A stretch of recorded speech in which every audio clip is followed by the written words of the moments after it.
Espaço cara a cara no Política Mesmo, hoje com Marisa Matias, eurodeputada do Bloco de Esquerda, e também Carlos Coelho, eurodeputado do PSD. Muito boa noite a ambos. No mesmo dia em que há 30 anos Portugal aderia à CEE, temos esta efeméride, Sr. Deputado.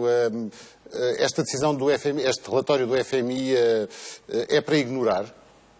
Não, eu acho que não é da Troika se ter ido embora. Eu acho que não é para ignorar, mas acabámos de ouvir o Primeiro-Ministro dizer duas coisas que para mim são muito importantes. A primeira é que o Governo não considera a necessidade de mais medidas de austeridade, e a segunda é que está convencido que com as medidas adotadas podemos manter um déficit abaixo dos 3%.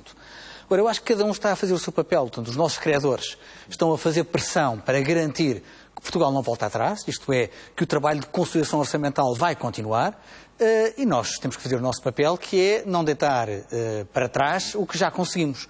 Isto tem a ver diretamente com o debate que vamos ter a propósito das eleições legislativas. Eu creio que muitas das propostas que vão estar em cima da mesa de vários partidos, e receio também da parte do PS, representem isso mesmo, um voltar atrás e não um continuar no sentido do trabalho que tem sido feito nos últimos anos. Garantias que a tranquilizam, Sr. Deputado? Com certeza.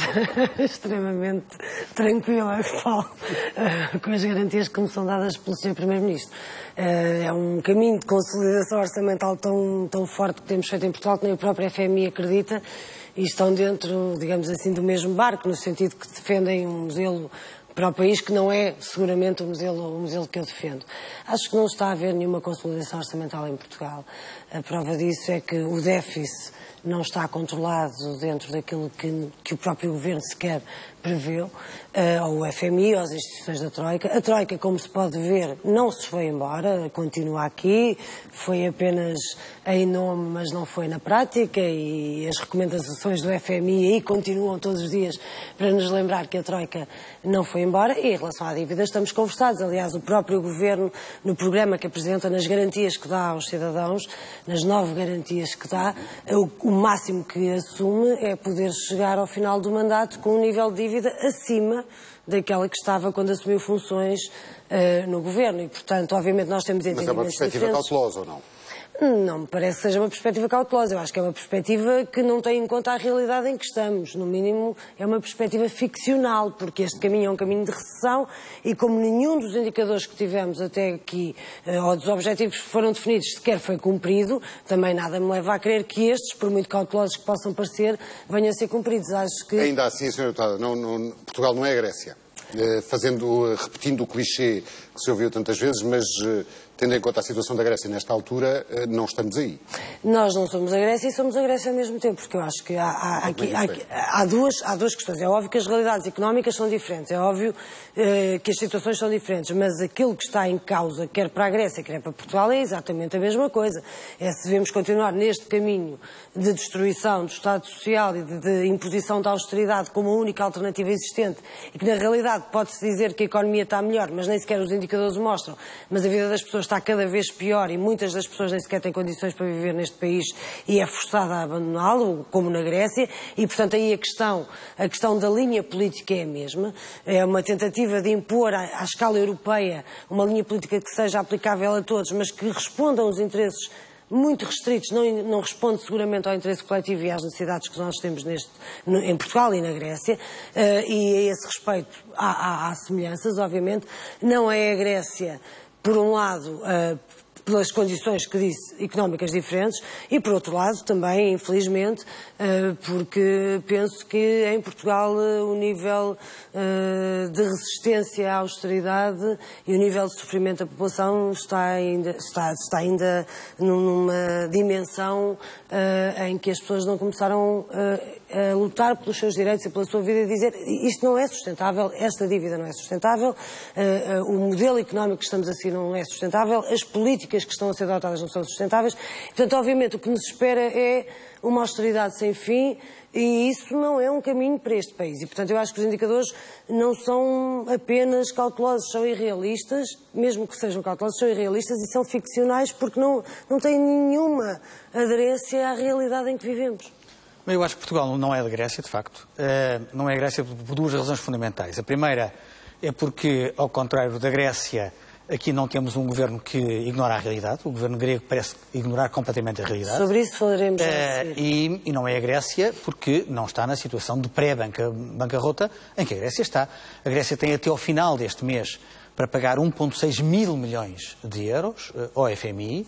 Tem até agosto a necessidade de pagar mais 3 mil milhões ao Banco Central Europeu e não tem dinheiro nenhum, já rapou tudo, obrigou as autarquias locais a depositar no Banco Central todos os últimos trocos que tinham, não têm dinheiro e estão à espera dos 7 mil milhões, que é a última tranche da ajuda que estava prevista, mas para a qual eles têm de apresentar condições. E neste momento o que se passa é que já não há paciência para a posição do governo grego. O governo grego entrou numa posição de puxar a corda de tal maneira que perdeu até as boas vontades. O próprio Presidente da Comissão Europeia, Jean-Claude Juncker, que teve atitudes de grande simpatia para Tsipras, já perdeu a paciência. Tusk declarou hoje que o tic-tac do relógio está a dar as últimas e diz que daqui a pouco está alguém a dizer game over, acabou o jogo. E foram estas as palavras que ele dirigiu ao governo grego. Eu estou convencido que é no interesse de todos que se vai encontrar no último momento uma decisão. Receio que seja tarde demais para que ela seja feita sem grande dor. E, de facto, creio que a estratégia... Mas a dor tem sido uma constante na Grécia. Não, está bem, mas receio que seja pior ainda, porque este governo seguiu a pior estratégia negocial. O Carlos, eu não sei qual é a pior estratégia negocial. Eu sei que a pior estratégia negocial, se tivermos que classificá-la assim, tem sido, de facto, as instituições europeias como uma opção completa e total, porque não permite que exista espaço para uma coisa tão básica como a democracia. É isso que está aqui em causa. Há um mandato popular e o governo grego, desde o início, que se demonstrou absolutamente disponível para negociar, e a prova disso mesmo é que a única parte que fez cedências até este momento foi o governo grego. Não é verdade. Mas é verdade, Carlos. Então diga-me onde é que cederam as instituições europeias e está informado e, portanto, seguramente podemos falar sobre isso. E eu acho que vale a pena fazermos esta discussão com toda a serenidade e percebermos onde é que estão os pontos de diferença e onde é que está a intransigência do governo do Syriza. Portanto, havia um mandato popular e o que as instituições europeias estão a tentar dizer é que esse mandato conta zero, que a democracia conta zero. O governo grego tem feito muitas cedências. Mas vamos a isso, mas não é isso. Vamos a isso, mas acho que devemos fazer isso. Acho que as pessoas que nos estão a ouvir respeitam também que façamos isso no sentido de pôr as cartas em cima da mesa. E eu gostava de saber, Carlos, sinceramente, qual é a parte do lado grego que é assim tão absolutamente intransigente, porque em tudo o que poderia ceder tem cedido. E as condições do governo grego são condições muito mínimas, diria eu, para aquilo que seria um programa expectável de um governo como o de Syriza. São condições mínimas. Por um lado, é que que a condicionalidade seja só uma e que não varie todos os dias, porque consoante o dia a condicionalidade vai variando também, ou seja, um dia impõe-se determinado tipo de sanções ou de ameaças, no dia a seguir a ameaça já é diferente. A segunda condição é que haja, obviamente, espaço para a economia grega poder respirar e recuperar, e como se sabe, a política que foi seguida antes não permitiu nada disso, e é por isso que no documento de 20 de fevereiro, que foi assinado também pelas instituições europeias, é reconhecido que há uma crise humanitária na Grécia. Essas palavras estão lá, humanitária. E as instituições europeias reconhecem. E, portanto, é porque as receitas que foram aplicadas antes provocaram essa crise humanitária. Ou seja, 5 anos depois e 3 governos depois, todos eles de famílias políticas muito mais próximas da sua do que da minha, 3 governos depois, o que aconteceu é que essas famílias políticas, esses governos e instituições europeias, levaram a Grécia a um caminho de catástrofe humanitária. E com responsabilidades, seguramente, responsabilidades dos governos, muitas, seguramente. Mas não do atual governo? Não, o atual governo não teve sequer ainda a oportunidade... Não esticou a corda, como citou há bocado. Não esticou a corda, porque em matéria de política concreta, há 2 domínios onde o governo não quer ceder.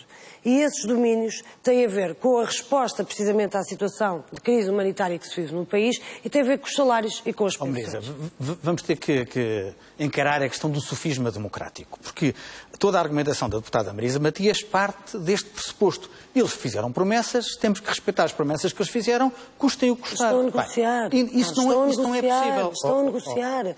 E eles já fizeram as contas. Marisa, se eu for candidato à minha Câmara Municipal e propuser que em cada esquina haja um hospital para aumentar as respostas de saúde à população, eu não posso estar à espera que você concorde em que seja você a pagar as minhas promessas. As promessas em democracia só são consistentes enquanto eu tiver meios para as cumprir. Olha, o que aconteceu com o Syriza é que fez promessas à esquerda e à direita. E, objetivamente, não tem condições para as cumprir porque não tem recurso para isso. E, portanto, isso não é democracia, desculpe, isso é demagogia. É demagogia. Carlos, se um governo ou se um partido se apresenta a eleições para dizer o que nós temos para fazer ou para apresentar é continuar este caminho, que é um caminho sem nenhum futuro, rigorosamente, em que 1/4 da população está na pobreza, em que há 300.000 famílias que não têm acesso à eletricidade ou à água. 300.000 famílias. Em que, ainda bem que trouxe o exemplo da saúde, que não se pode ter um centro de saúde em cada esquina. Em que 3 milhões dos cidadãos gregos não têm acesso à saúde. E não ter acesso é não ter acesso nenhum. Ficaram sem acesso à saúde, porque está vinculado a seguros de saúde, porque está vinculado a condições que foram colocadas, porque quem está no desemprego ou que não tem nenhum tipo de apoio social não pode aceder à saúde. Portanto, 3 milhões de pessoas sem acesso à saúde, em que não podem sequer dar-se ao luxo de poder ir a uma urgência médica. Na sociedade grega, um membro deste governo, conhece melhor do que eu, um membro deste governo, quando os confrontaram com a necessidade de alterar a lei laboral, respondeu com a maior das facilidades: não vale a pena mexer na lei laboral, porque metade do emprego é paralelo, é no mercado negro. Portanto, estamos perante um país que está quase a funcionar sem Estado. E isso é preocupante. Não, é preocupante, claro que é preocupante, mas temos um governo que procura apresentar reformas estruturais, essas verdadeiramente estruturais, e que, curiosamente... Mas quais são as medidas estruturais? As medidas estruturais é uma política fiscal. Não há nenhuma medida estrutural. São todas. Aliás, uma política fiscal o Varoufakis declarou este mês,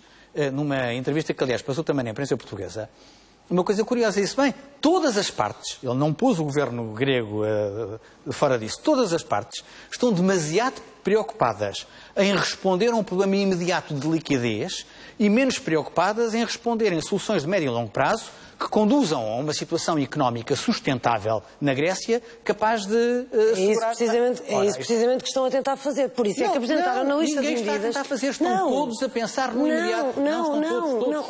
Carlos. Hoje reabriu a televisão pública grega, que tinha sido fechada antes das eleições. É uma promessa do Syriza reabrir a televisão pública grega. Não é encarada por exemplo, este gesto não pode ser encarado pelos credores como uma afronta? Ouça, a dada altura tudo é afronta. A dada altura não se pode fazer rigorosamente nada sem autorização dos donos, que nem sequer, de facto, são os credores que são os donos, e que depois mandam nos governos e têm os seus lacaios que dizem que é assim que tem que se fazer. E a dada altura tudo é afronta. Eu não tenho, agora, para colocar isto num tom absolutamente sério, porque é o tom em que costumamos falar, eu não tenho nenhuma dúvida de que o deputado Carlos Coelho e que o Primeiro-Ministro acreditem que realmente este é o caminho. Agora, não podem dizer que não há outro caminho, que não há alternativa nenhuma, e qualquer coisa que seja apresentada é uma afronta, porque interfere. Mas então, Carlos, o que eu estava a dizer... Mas o que eu estou a dizer, se eu puder concluir... Quem não tem dinheiro não tem vícios. Carlos Coelho, a Grécia é o único país... Se vocês tivessem dinheiro, me pedir dinheiro emprestado... A eletricidade não é um vício. Não, com certeza. Eu empresto dinheiro. Vamos, com certeza. Esse é o exemplo que é dado. E depois você faz 30 por uma linha que me choca... Evidentemente que eu não posso achar... Carlos, eu não podia estar mais de acordo consigo, que é, houve muitos erros cometidos na Grécia. Sim, com certeza. Tem um problema gravíssimo de corrupção. Sim. Tem um problema gravíssimo de fuga fiscal e de fraude fiscal. Tem problemas gravíssimos dessa natureza toda. E, no entanto, tem um único governo, dos últimos todos que passaram, que apresentou medidas e propostas concretas para resolver esses problemas. Para recuperar os impostos que não são pagos na Grécia, para, de facto, trazer transparência às contas públicas, para combater a corrupção. E as instituições europeias o que dizem é: não aceitamos nada disto, nem podem começar a fazer nada disto, enquanto não for aceito o pacote todo.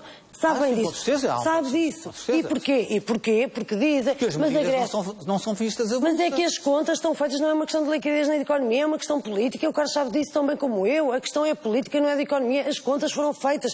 Não há só um caminho para fazer o equilíbrio orçamental. Com certeza. E o problema... Mas as respostas têm que ser dadas. Mas as respostas têm que ser dadas, passam por aqui. O desemprego disparou com este governo ao final Carlos, a Grécia... 5 décimas. Carlos, a Grécia é o único país da União Europeia que não recebe um cêntimo. O crescimento que o governo anterior... desde agosto de 2014. O governo anterior estava em 2,5, baixou para 0,5. Carlos, e, portanto, como é que este governo quer dar respostas sociais se está a atrofiar a economia? A questão é política, não é económica. Não, a Grécia, é económica. A Grécia não recebe um cêntimo nos seus cofres de dinheiros europeus desde agosto de 2014. Isso não se passa com mais nenhum país. Havia tranches, nomeadamente a tranche dos 1.900 milhões de euros do Banco Central Europeu, dos lucros feitos às custas da compra de títulos de dívida grega, lucros de indivíduos, e que as transferências são feitas de forma automática, esses 1,9 mil milhões de euros tinham que ter sido transferidos para as contas públicas gregas já em 2014. E até esse dinheiro foi suprimido, porque foi usado para dizer, enquanto não houver acordo, esse dinheiro não é transferido. Não são apenas os 7,2 mil milhões de euros da última tranche do programa de ajustamento. É mais esses 1,9 mil milhões. Ainda há dúvidas relativas a 1,2 mil milhões de euros que tem a ver com o mecanismo europeu. Mais uma razão para os gregos não, Carlos, uma solução não há mais uma razão. O que há aqui é chantagem. Porque todas as transferências foram feitas no devido tempo, todos os anos. Você parte de um ponto de partida insustentável. Você acha que os gregos têm toda a razão, que fizeram tudo bem. Não disse nada disso. Não disse nada disso. Toda a exigência que os gregos fazem é uma chantagem. Não disse nada disso. Eu não disse nada disso. É um preconceito. Não disse nada disso, Carlos. Não disse nada disso. Mas como o Carlos não aceitaria, eu acredito que não aceitaria, fosse qual fosse o governo que estivesse em exercício em Portugal, não aceitaria que um Banco Central Europeu, que não tem nenhum controle democrático e que tem este poder todo para decidir que uma transferência que deveria ter feito em 2014, em dezembro de 2014, de 1,9 mil milhões de euros, que decidia, não vou fazer para Portugal, enquanto eles não fizerem o que é suposto, sabe-se lá o que é suposto, porque não estão disponíveis para negociar, tenho a certeza que o Carlos não aceitaria isso para Portugal também. Portanto, não compreendo como é que posso aceitar para a Grécia. Portugal não está nessa situação. Não, mas é que se está a mostrar coisas, é que são coisas completamente diferentes. Estamos a falar de linhas completamente diferentes. Antes de irmos para Portugal, mas neste... Sim, eu só queria dizer que houve uma medida, de facto, que o governo grego pôs em prática, e eu não estou a dizer, nem disse que estão a fazer tudo bem, não tenho nenhuma procuração. Obviamente que tenho uma proximidade ideológica e de programa muito maior com o Syriza do que tenho com os outros governos que tiveram anteriormente. Acho lamentável que os erros dos governos anteriores, da Nova Democracia e do PASOK, estejam a ser pagos por este governo, que não tem nenhuma responsabilidade pelas asneiras que os outros fizeram. E concordo perfeitamente que muitos erros foram feitos. Que o governo grego, a dada altura, de facto, entrou numa espiral de dívida e de aumento da dívida à custas de pedidores, chamemos assim, irresponsáveis. Mas é preciso termos em conta uma coisa, é que para haver pedidores irresponsáveis tem que haver também emprestadores irresponsáveis. E para haver emprestadores irresponsáveis que jogam com a vida das pessoas como se fosse uma economia de casino, a dada altura temos que saber de que lado é que estamos. E neste momento, o que as instituições europeias estão a dizer é que estão apenas do lado daqueles que jogaram com as nossas vidas, com uma economia de casino e com a especulação, e que não estão do lado do povo grego. E o governo grego fez uma medida fora daquilo que foi permitido pelas instituições europeias. Foi dizer, nós queremos que as pessoas possam pagar as dívidas, têm a segurança social, se quiserem fazê-lo num processo de escalonamento, com certeza, e com pagamentos que possam ser feitos à medida das possibilidades das pessoas. E as instituições europeias disseram não, porque o pacote não está todo fechado. Pois bem, eles avançaram com essa medida. E em apenas um mês, para se mostrar que as pessoas estão com vontade de resolver o seu problema e de resolver os problemas do país, é que, como existe uma dívida à Segurança Social de 4.300 mil milhões de euros, e lançaram esse apelo de dizer às pessoas que queiram e que estejam disponíveis para fazer os pagamentos em atraso, podem fazê-lo com escalonamento, em um mês já foram entregues às contas públicas gregas de dívidas que estavam em atraso 157 milhões 663 mil euros, o que significa que há uma vontade clara e genuína por parte das pessoas de resolver o problema. Isto foi uma medida que o governo grego fez, sim, não obedecendo às normas europeias, que diziam que não, nem isso podem fazer, só podem fazer isto quando o programa e o pacote estiver todo fechado. Portanto, há de facto aqui uma questão política, não é económica, porque as contas estão feitas e este caminho é que de facto não vai levar lá. Mas referindo uma vez mais que passam os 30 anos sobre a adesão de Portugal à União Europeia, nesta altura há o risco sério da Grécia ser o primeiro país a sair? Não, o risco há. Se me pergunta se eu acho provável que isso aconteça? Eu acho que não. Porque acho que não é do interesse de ninguém que a Grécia saia do euro. E com a mesma convicção com que, embora a deputada Marisa Matias não aprecie isso, critico a postura negocial do governo grego, que eu acho que puxou a corda deliberadamente e que não está a ajudar a encontrar uma solução. Eu acho que a Realpolitik vai forçar a encontrar essa solução. Quer dizer, Merkel ainda ontem reuniu com Tsipras e com Hollande e com Jean-Claude Juncker para tentar forçar. Aliás, Merkel tem uma declaração muito engraçada a dizer que quem quer pode. Portanto, eles querem encontrar uma solução e eu acho que vão encontrar uma solução. O que eu receio, e receio isso de boa fé relativamente à Grécia, é como o governo grego puxou demasiado a corda, quando houver uma solução, ela tenha mais custos para a Grécia do que se tivesse... A tal solução com dor de que falamos. Mas a corda puxada pelo governo grego é uma corda que diz não aceitamos cortar mais os salários e as pensões. E é uma corda que diz temos que garantir que as famílias que não têm acesso à eletricidade e à água e que têm problemas, têm que ter acesso a essas coisas, esses bens básicos. Marisa Matias, o programa, sabe muito bem, o programa humanitário que foi lançado. Sabe muito bem que em termos económicos e financeiros a expectativa é muito importante. Neste momento, relativamente há um mês atrás, a expectativa é de que a Grécia não vai cumprir. E só o acesso aos mercados internacionais disparou para a Grécia. Hoje a Grécia tem muito mais dificuldade em captar financiamento do que há um mês atrás. Sabe que há uma e a culpa de quem é? Da Europa? Não, a culpa é do governo grego. Mas sabe que há uma solução muito simples, não sabe? Porque, na realidade, não é por acaso que nós criámos instrumentos de regulação uns atrás dos outros, teoricamente para responder a estes problemas, teoricamente para não haver necessidade de troicas. Um deles chama-se o Mecanismo Europeu de Estabilidade e toda a gente sabe que seria tão simples, passar as contas todas que estão agora debaixo do chapéu da Troika para o Mecanismo Europeu de Estabilidade, que permitiria fazer os pagamentos imediatos da dívida ao Banco Central Europeu, ao FMI, e permitiria ter uma gestão equilibrada das contas de maneira a poder ir fazendo esses pagamentos de forma mais descendida. Estamos a falar de 27 mil milhões de euros. Foi para isso que o Mecanismo Europeu de Estabilidade foi criado. Tem uma diferença de registro. Eu acho que há uma responsabilidade do governo grego. Não é deste. E a Marisa acha que a responsabilidade é sempre das instituições europeias. Não acho. Eu acho que tal como na Grécia e como em Portugal, aliás, a situação a que chegámos agora é a responsabilidade partilhada das instituições europeias e dos governos. O seu governo é que está muito habituado a dizer que tudo corre bem é nosso e tudo corre mal vem de Bruxelas. Mas eu acho que há uma responsabilidade partilhada. Agora, por isso mesmo é que eu acho extraordinário como é que, como disse há pouco, 5 anos depois e 3 governos depois, todos eles das famílias políticas que dominam na Europa e que estão à frente das instituições europeias, que não cumpriram de facto, mas essa é a nossa diferença. Eu não estou a desculpabilizar os outros governos, nem os do PASOK, nem os da Nova Democracia. Eu acho que todos têm a responsabilidade. Mas este está a culpabilizar os que está a conduzir mal as negociações, você acha que a culpa é só dos outros e isto não tem culpa nenhuma? Não, eu acho que estes estão a tentar quebrar um ciclo, que é um ciclo que está mais do que viciado e que tem que ser quebrado, obviamente, e que é preciso uma resposta imediata para os problemas que se vivem na Grécia, como é preciso uma resposta para os problemas que se vivem em Portugal. Portanto, muitas vezes também me entusiasmo, porque acho que muitos dos problemas são semelhantes, quando falamos de desemprego, quando falamos de pobreza, desigualdade social. Obviamente estou a falar da Grécia, mas estou a falar um bocadinho também de Portugal, estou a falar de nós, afinal de contas, porque acho que esses problemas sim são semelhantes, e quando se tenta encontrar uma solução para isto, a resposta que se diz é não.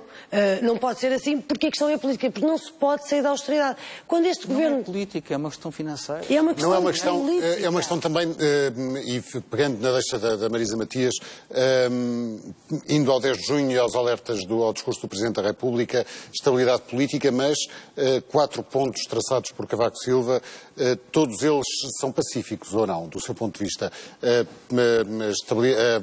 A contenção da dívida pública, o controle do déficit português, a fiscalidade, competitividade fiscal... Com tudo isto, temos razão, presumo que a Marisa não concorde, para termos confiança no futuro e para termos esperança. Eu espero bem que sim. Apesar do FMI dizer que vamos violar o déficit. Sim, também, não, isso é uma previsão e que não coincide com as nossas previsões. Agora, como eu comecei por dizer no início desta nossa conversa, eu até compreendo que o FMI faça essa pressão, faz parte do seu papel. Os credores querem ter a garantia de que nós não abdicamos do esforço de cumprir os critérios que estão definidos. Portanto, agora, devemos achar que isso é um mandamento, como estava a Marisa Matias a dizer, eles vêm para cá dar ordens. Não, eles não estão a dar ordens, eles estão a dar a opinião deles. Não, eles estão a dar a opinião deles. Nós devemos ouvir a opinião deles. Agora, então tudo que se passou em Portugal não teve nada a ver com a ordem nenhuma do FMI, nem do BCE. As preocupações de fundo, que são aquelas que o Paulo acabou de recordar, que foram, e bem, retomadas no discurso de 10 de junho do Presidente da República, são as preocupações que nós devemos ter para o futuro. Porque a questão é de saber se nós queremos construir o nosso futuro de forma sólida ou com pés de barro. A questão é de saber se o esforço que fizemos até agora valeu a pena e deve prosseguir, ou se devemos dar ao desbarato todo o esforço que fizemos até agora. Faz muitas vezes uma comparação que não se pode fazer, que é da dívida pública com a da dívida das famílias, são coisas completamente diferentes. Mas é verdade que a dívida de alguém, a outra pessoa, corresponde a um bem de outra pessoa. Certo. E da mesma maneira, quando estamos a falar da dívida pública, esse paralelismo pode ser feito. É que o déficit de uns tem uma correspondência direta no excedente dos outros. Com certeza. Pronto. E foi às custas... No excedente ou no investimento? Sim. Mas num caso de uma União Europeia com 28 economias muito desiguais em termos económicos e com desequilíbrios macroeconómicos significativos, nós sabemos muito bem que os déficits de uns correspondem exatamente, são o espelho dos excedentes dos outros. E, portanto, o que houve foi o aproveitamento de uma arquitetura europeia, da moeda comum, mas não apenas da moeda comum, da política económica e monetária europeia, uma arquitetura muito deficiente. E aproveitou-se essa deficiência dessa arquitetura, da fragilidade dessa arquitetura, para se jogar nesse espelho dos déficits e dos excedentes. E esses credores, que agora toda a gente põe mão no peito, tem que se defender, jogaram e jogaram muito. Porque a reciclagem dos excedentes que foi feita de forma tóxica. Não foi uma reciclagem tendo em vista a convergência ou tendo em vista... Não, foi uma reciclagem que foi feita com ganhos muito significativos para a banca comercial de alguns países, nomeadamente a banca comercial alemã, nomeadamente a banca comercial francesa. Portanto, nós entramos num jogo de reciclagem ancorado nesse espelho que existe entre os déficits e os excedentes. Não estar a acompanhar o raciocínio. Vamos ver.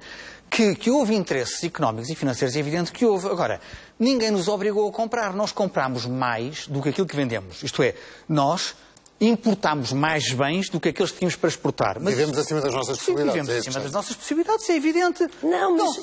Não tivemos ninguém acima de nós, a dizer, compre, vá, gaste o seu dinheiro. Não, fomos nós que fizemos. Mas eu reconheço. Há pessoas que têm responsabilidade nisso.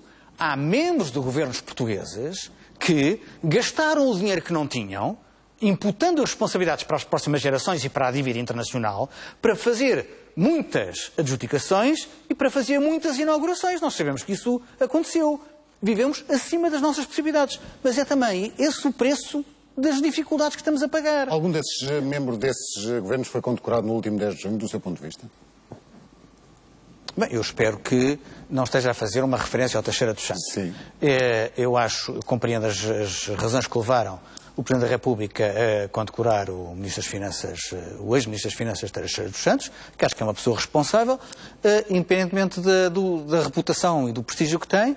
Acho que ele esteve num governo que foi muito nocivo para Portugal. O facto de eu reconhecer a qualidade da pessoa não me obriga a concordar com todas as decisões que ele tomou e com o envolvimento num governo que eu acho que foi desastroso para Portugal. Eu há bocadinho gostava depois a conversa evoluiu, mas houve críticas ao discurso de Cavaco Silva por ser, a poucos meses das eleições legislativas, por estar colado ao discurso do governo. Eu acho que qualquer discurso que o Presidente da República fizesse seria criticado. E esta é a crítica mais fácil da oposição, é dizer que ele está a fazer um discurso ligado ao Governo. Se ele fizesse um discurso, a única coisa que satisfaria a oposição é se ele fizesse um discurso a dizer mal do Governo.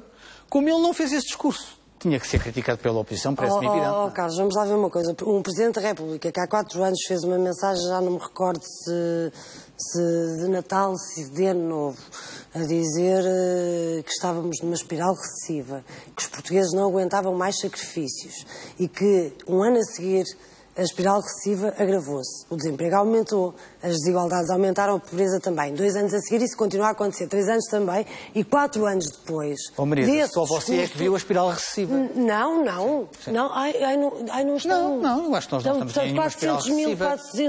400 mil pessoas na pobreza em Portugal. Em nenhuma espiral recessiva. 400 mil pessoas eu acho que o Presidente da República não deve ser um arauto da desgraça, não deve ser um fator de pessimismo, e é exatamente isso que ele diz nesta... também não deve ser uma figura decorativa que diz umas coisas que as pessoas querem ouvir que não têm nenhuma ligação à realidade. E é isso que se está a converter um bocadinho, peço imensa desculpa, a partir do momento em que foi o mesmo Presidente da República, que com muito menos medidas de austeridade, com muito menos consequências reais para a vida das pessoas, na altura em que o Presidente da República fez este discurso, a dizer que não aguentávamos mais sacrifícios, nessa altura ainda não tinham saído os mais de 300 mil jovens que entretanto já saíram, porque aqui não havia condições. E no entanto agora de repente está tudo bem, alguma coisa está mal. Mas, Paulo, peço desculpa, eu tenho confiança no futuro também, não é só o Presidente da República tem confiança do futuro, nem o Carlos Coelho, nem os membros do governo. Se eu não tivesse confiança do futuro, nem estava aqui a fazer nada, nem onde estou. Portanto, obviamente que tenho, senão já tinha arrumado a mala há muito tempo e achava que isto era tudo mesmo uma fatalidade e que não havia nada a fazer. Eu também tenho confiança no futuro. Claro que nas categorias do Presidente da República eu certamente entrarei numa profeta da desgraça ou numa outra qualquer das categorias que foram várias as que foram apresentadas para se dirigir aos outros. Da mesma maneira, como se percebe perfeitamente que é que o Presidente da República estava a falar quando adjetiva todas as profecias e mais umas quantas dos que não têm confiança no futuro, é óbvio que o discurso do Presidente da República é muito colado ao programa do Governo. O Carlos diz que seja o que fosse que ele dizia, ir-se-ia dizer isso. Não é verdade, porque há 4 anos, quando ele fez o discurso da espiral recessiva e dos portugueses, dos limites para os sacrifícios, ninguém disse, olha lá está ele a colocar-se ao Governo. É o que eu digo. Só se ele batesse no Governo é que a Marisa estaria aqui a dizer gostei muito do discurso de 10 de junho. Não, eu devo dizer, e lamento desiludi-lo, do deputado Carlos Coelho, mas eu jamais gostaria de um discurso do Presidente Cavaco. Não tenho dúvidas, sinceramente. Mas é preconceito, senhor. Não é nenhum preconceito, é mesmo uma visão muito diferente da realidade. E eu não tenho problema em relação a isso. Acho que nós devemos assumir as nossas posições. Está a ver. E eu acho que ele é o Portanto, Presidente. é indiferente. Dissesse o que dissesse o Presidente da República, você estaria a criticá-lo. Portanto, ele assim, pelo menos falou a verdade. O que eu acho é que, obviamente, o Presidente da República, nos últimos anos, em particular, se tem comportado mais como um vice-ministro do Governo do que propriamente como Presidente da República. E isso tem ficado muito evidente em relação a várias decisões que atravessaram as nossas vidas, foi nos momentos mais irrevogáveis da história deste Governo, ou foi das decisões do Tribunal Constitucional, fosse que fosse, acho que o Presidente da República, nestes momentos, nestes anos, não foi de facto o Presidente de todos os portugueses. Foi um Presidente que esteve muito conotado com a política do Governo, e por isso eu estava a dizer, fosse qual fosse o discurso, tendo em conta o seu comportamento e a sua prática, e não por preconceito, mas tendo em conta o comportamento e uma prática que esteve longe de ser dirigida a todos os portugueses, eu teria dificuldades em concordar com o seu discurso. O Presidente da República falou em estabilidade política. Tendo em conta as sondagens a que temos assistido, é possível essa estabilidade política depois das eleições? Eu espero bem que sim. Portanto, ninguém sabe o que é que vai dar, qual vai ser o resultado das eleições. Espero que as eleições permitam um cenário de estabilidade política. E isso é o quê? Não, isso é haver uma maioria absoluta que um governo estável... Mas as sondagens de que falei, nenhuma delas aponta para uma maioria absoluta. Paulo, também, mas as sondagens não são resultados eleitorais, portanto... São objetos de estudo. Sim, com certeza, mas estamos com uma distância razoável das eleições para nos fixarmos em sondagens. Eu creio que os portugueses, confrontados com a necessidade de manter o rumo do restabelecimento da viabilidade do país, vão dar uma maioria clara à coligação. Eu acho que os portugueses, confrontados com a necessidade deste país ter que ter mesmo uma viabilidade, vão dar uma grande derrota à coligação.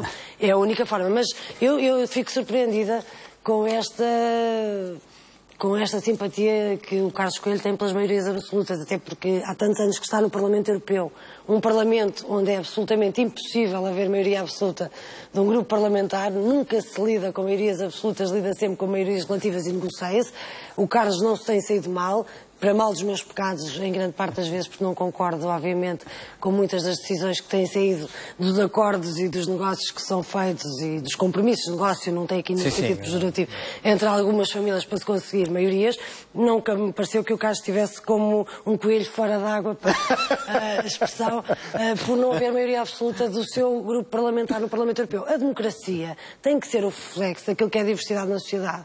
Se estamos numa sociedade... Mas as propostas não são demasiadamente divergentes as propostas que temos em cima da mesa, conhecendo-se já os programas eleitorais da maior parte dos partidos, não são demasiadamente divergentes para se conseguir esse compromisso? A Marisa vai dizer que não. A Marisa vai dizer que não. Acha mesmo?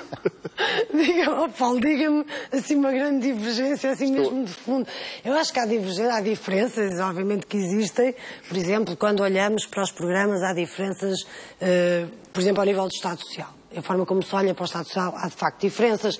O programa do PSD, do CDS, o programa da coligação, acha que pode haver Estado Social e serviços públicos, por exemplo, na saúde e na educação, à la carte, que isto, o que é mesmo melhor e que o garante que temos um Serviço Nacional de Saúde eficaz e de educação é que se possa escolher a escola e o centro de saúde e não ter serviços de qualidade universais e garantidos para todos. Aí acho que há algumas diferenças com o Partido Socialista. Relativamente à política económica, sinceramente, e não é por mau feitio, porque eu não tenho mau feitio, nem é por teimosia, relativamente à política económica, parece-me que estão, quer o Partido Socialista, quer a coligação, muito compenetrados e concentrados em ser muito obedientes em relação às instituições de Bruxelas, seguir o caminho e, portanto, dizer que a política deixou de existir aqui, acabou aqui, eles dizem, nós obedecemos e é este o único caminho que temos que seguir, quando os resultados que estão à nossa frente mostram, obviamente, que as pessoas estão a viver pior e isso é que é de facto trágico e não se pode ter tanta complacência e tanta subserviência com os credores que já fizeram tanto dinheiro, mas tanto dinheiro e tantos lucros às custas das desgraças dos países mais fragilizados e não ter nenhuma complacência ou subserviência em relação a quem realmente manda em nós, que são as pessoas, são os cidadãos que votam em nós. Farinha do mesmo saco, diria Jerónimo de Sousa. Não, eu não eu acho que é evidente que há. Acho que há diferenças claras, mas reconheço que às vezes é difícil estabelecer as diferenças quando o Partido Socialista tem ele próprio diferenças relativamente àquilo que faz e diz quando está no governo e aquilo que faz e diz quando está na oposição. Veja-se o caso, por exemplo, da privatização da TAP.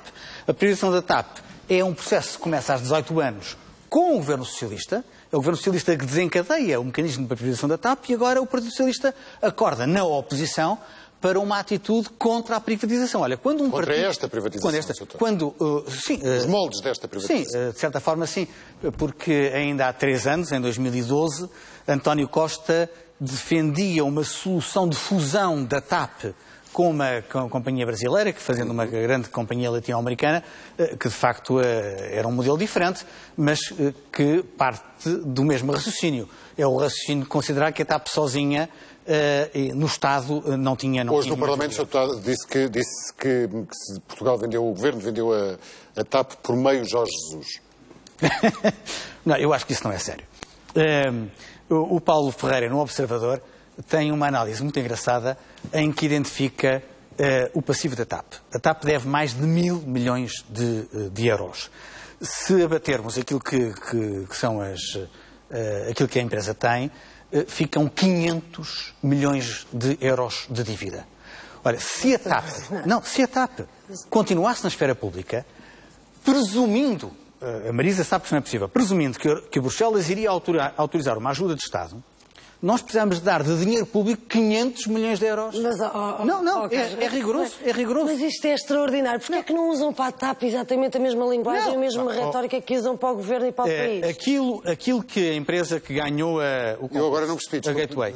Eu agora não percebi. Porquê é que não se usa a mesma retórica para a TAP que se usa para o Governo e para o país? Quer dizer, porque repara, tudo no país está tudo a correr muito bem, isto é uma coisa que não se pode ver há 2 anos nem a 3, é uma coisa que tem que se ver no longo prazo. A TAP, que eu me lembro, nos últimos 10 anos, da última década, não tem feito outra coisa a não ser duplicar os resultados. Não tem feito outra coisa a não ser diminuir a dívida. É o que aconteceu nos últimos... A dívida não. Sim, desculpe. Melhorou os resultados, sim. Duplicou os resultados na última década e baixou a dívida. Foi esse o caminho da TAP.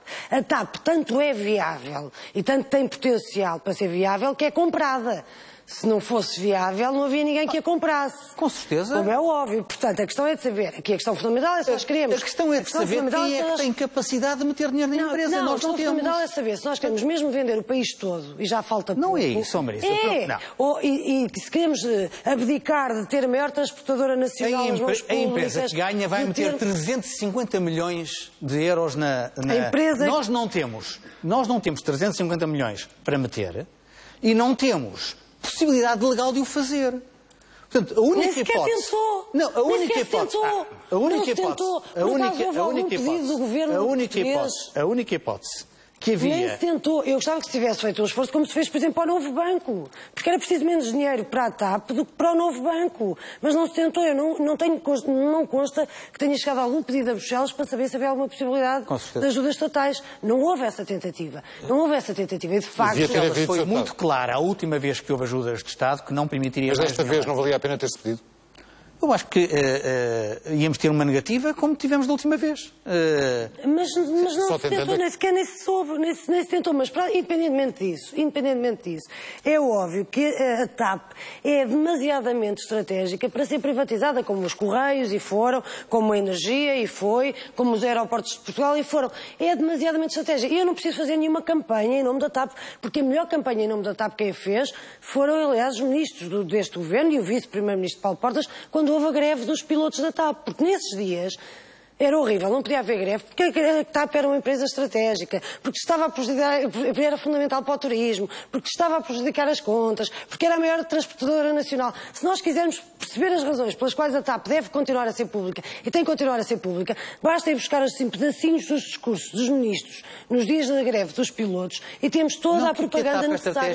Agora, eu não percebo o que é que isso tem a ver com a propriedade. Tem a ver com tudo, os setores estratégicos devem ser públicos, obviamente. Está bem, mas isso é um preconceito ideológico. Não é um preconceito ideológico. O que eu acho é que há questões estratégicas que são importantes na TAP e elas estão consagradas no contrato com o Gateway. Não estão.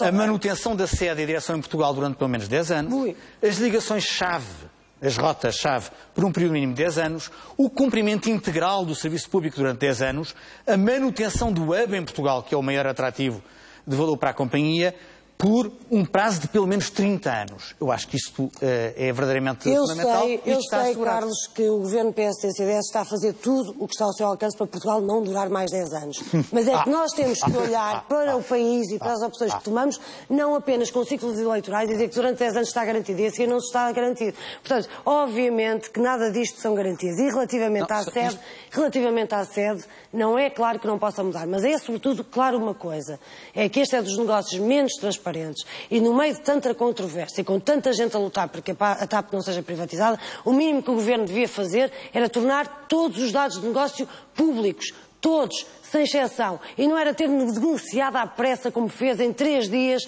um processo de privatização. Sobretudo um governo que demorou 3 meses a colocar os professores nas escolas em Portugal, não teve eficiência nenhuma.